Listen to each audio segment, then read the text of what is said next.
মহাভারত।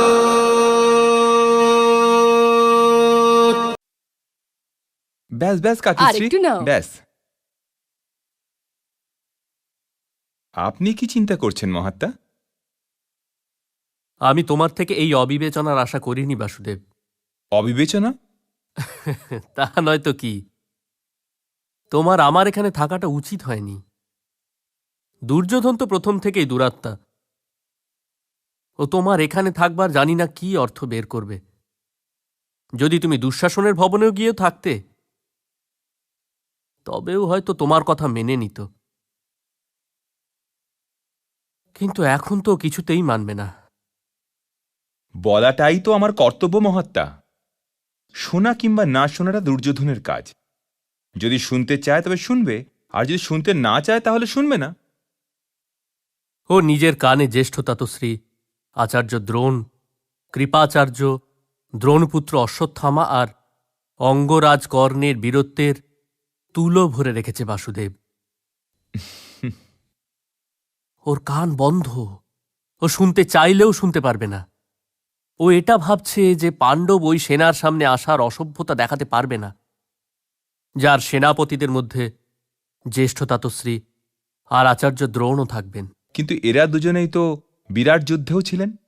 বিরাটের কথা একেবারে আলাদা বাসুদেব। সেটা অর্জুনের নিজের যুদ্ধ ছিল না। অর্জুন মৎস্য নরসের প্রতি কৃতজ্ঞ ছিল, আর দুর্যোধন মৎস্য দেশের উপর আক্রমণ করেছিল। কিন্তু যদি এখন যুদ্ধ হয়, তবে সেটা অর্জুনের নিজের যুদ্ধ হবে। এ তো ও জানেই মহাত্মা, যে যদি যুদ্ধ হয় তবে ওকে গঙ্গাপুত্র ভীষ্ম আর আচার্য দ্রোণের বিরুদ্ধে অস্ত্র ওঠাতে হবে। তাহলে হয়ে যাক যুদ্ধ। জ্বলে যেতে দাও হস্তিনাপুরকে, যাতে ধ্বংসস্তূপে নবীন, সুন্দর আর স্বচ্ছ হস্তিনাপুরে নির্মাণ হতে পারে। বাসুদেব, তুমি নিজের শান্তির প্রস্তাব নিয়ে রাজসভাতে যেও না, কারণ যারা ওখানে তোমার কথা শুনবেন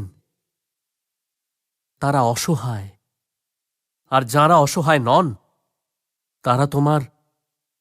তারা তোমার কোনো কথাই শুনবেন না। আমি এটা ভালো করেই জানি মহাত্মা, ভালোই জানি।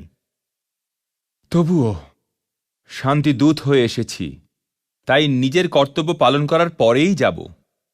মহারথী, মহাবীর, সুদর্শন চক্রধারী মধুসূদন, শান্তিদূত বাসুদেব শ্রীকৃষ্ণ উপস্থিত হচ্ছেন।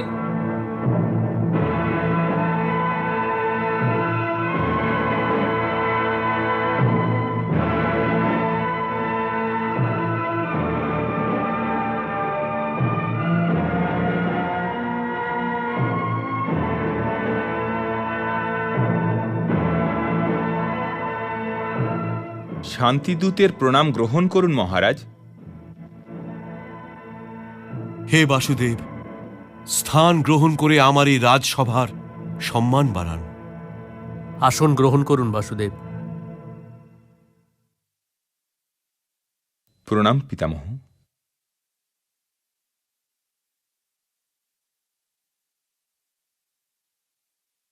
বসুন, বসুন জ্যেষ্ঠতাতশ্রী।